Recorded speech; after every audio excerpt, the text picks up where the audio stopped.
Hello and welcome to Just One More Watch. And now for something completely different. Have you ever wondered what a $3,000 watch made of bronze but only having one hand on the dial looked like?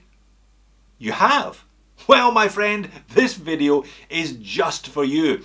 The Meistersinger that I'm going to show you all today, perhaps a little bit outside of the normal remit of the channel, but it's just so unusual that when I was given the opportunity to show you one, I couldn't say no. And that opportunity came courtesy of Vincent at WAMADA Jewelers in Sydney's Haymarket. I will leave a link to his store in the description of the video. I popped in to see Vincent a couple of weeks ago. Fantastic range of watches, Oris, Bell & Ross, Bremont, Meistersinger, Grand Seiko and a whole bunch of others. So if you are in Australia and you want 90% off any of those brands, tell Vincent that I sent you. Yeah, alright, perhaps not 90%, but I'm sure he'll do you a deal. Let's flip the camera and have a look at this one-hand wonder. So with an Australian retail price of $3,300, but like I said, I'm sure Vincent will do you a deal. I'd imagine this comes in some rather large and lavish packaging, but Vincent just gave me it in this little travel pouchy, so I wasn't dragging a box around town. And there it is. Let's peel off some stickers. Look at that thing. I'll just give the glass a clean and then I'll bring it back under the lights. And there we go, all clean and shiny. Look at that thing. Very, very unusual. So Meistersinger have been making watches since 2001, so close to 20 years. They're based in the city of Münster in northern Germany, not far from the Dutch border actually. And they wanted to do something different. And clearly as a company, I think they can pat themselves on the back on a job well done there. You don't see many of these around town, do you? One of the key features is the zeros in front of the hour markers and also the fact that this only got one hand. They do some conventional watches, but they're best known for their one-hand wonders, aping the church clocks of the Middle Ages, which indeed only had one hand like this one. So if I pull out the crown, I should be able to move that one hand out of the way. Yes, indeed. And you'll see that this is an Australia edition. This is a special edition, limited edition, only 25 of these in the world. Now, I think that is the most limited watch that I've ever had on the channel. I think I've had a 50 before, but this one 25. So 43 millimeters in diameter.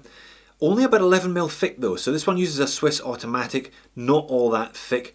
51mm lug tip to lug tip, 20mm lug width, and on this supplied distressed leather vintage brown strap, I think it complements the overall look of the watch. It's going to look nice as that bronze patinas.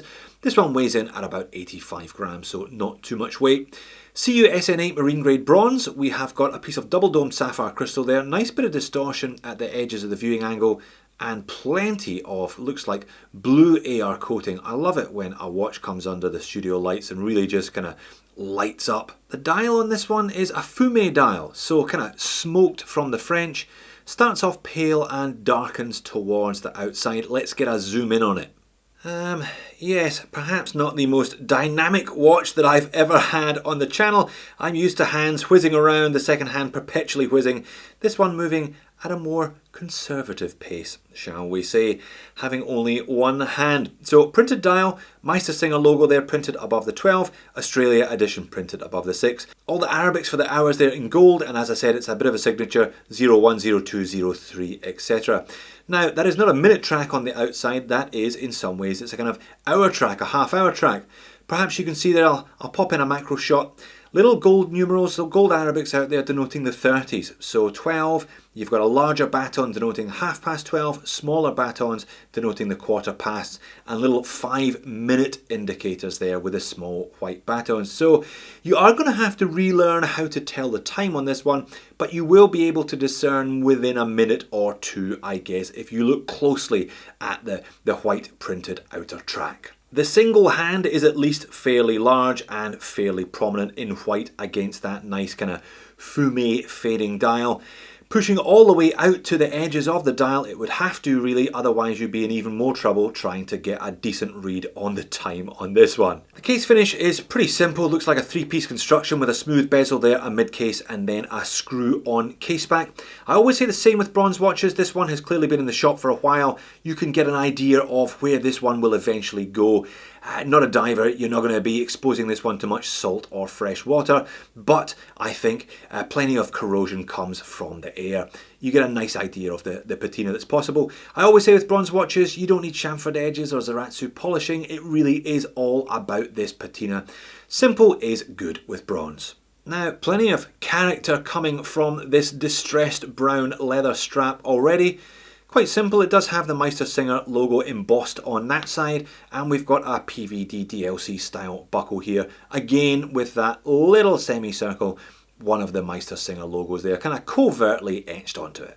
Now flipping the watch over to show you the display caseback. Screw-on caseback, so 6 screws holding this watch together. Crown doesn't screw down. We have 25 meters of water resistance, which frankly is perfectly adequate. Meistersinger etched in there, the usual spec sheet, Swiss made bronze, 5 bar, and Edition Australia 2018 with its limited number, 13 of only 25. And in case you forgot it was the Australia edition, there's a map of Australia covering the Sellita SW200. So 26 dual hacking and hand winding auto. There's a custom Meistersinger rotor there with a little bit of Geneva striping there. Roughly 40-hour power reserve. I am going to put this one on the time grapher just for fun. Like I said, this watch isn't necessarily about timekeeping or accuracy. How possibly could it be with only one hand? But it is nice to see what you get for your money, isn't it?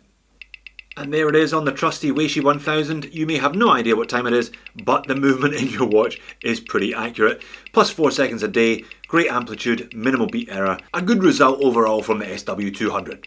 And that's it on wrist. It does wear quite big and flat, not any curvature to the case. Very circular, kind of disc-like case. There is a bit of curvature to those lugs, but not too much. 51.5mm lug tip to lug tip on my 7-inch wrist is probably just about as large as I would like to wear. I do like that strap though. This one looks like it's had a tough life already, but that's how it came out the factory, I guess. I haven't been wearing this one out and about in deference to Vincent and the person who will undoubtedly buy this at some point in the future. Little PVD DLC buckle and tang here to complement the black crown. I think that adds just a little something else to the design there. And that's the overhead shot there. Still quite legible, that long white hand pushing all the way out to the edges of the dial, all the way out to that kind of hour-and-a-half-hour track there. Heaps of light play though from that domed sapphire crystal with the AR coating. I do like the Fume dial, nice touch there. And there it is, out in some natural light, getting some mad distortion from that domed sapphire crystal. It's double domed, but it can't have a particularly deep inner dome, if you see what I mean. At the edges of the viewing angle, it does kind of distort like a single domed piece of crystal. And there it is, sitting on my wrist. As I said, it does wear quite big and flat at 51.5mm lug tip to lug tip. I wouldn't necessarily be recommending a 43mm diameter watch if you had wrists that were much smaller than mine anyway. Not really much point in including a moans and niggles section today. This is much more of a show and tell video than a critical review. I mean, a £3 bronze one-hander. There's niche, there's micro niche, and then there's a £3 bronze one-hander. Let's be honest.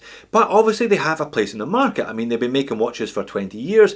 Perhaps as collectors, this is far down the rabbit hole. It's so far down the rabbit hole that you've got no hope of ever emerging for the other side. That's when you start looking at £3 bronze limited edition one-hand German watches.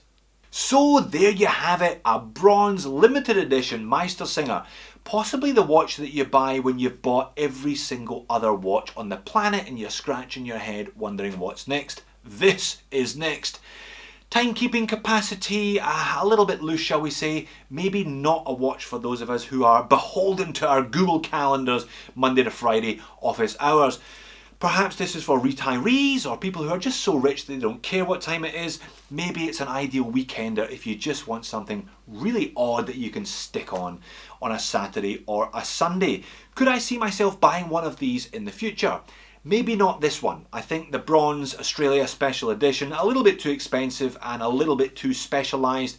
maybe I'd look at one of their cheaper models. I think they start at just around $1,000 US. Thanks for watching this one. I'll see you in the next one.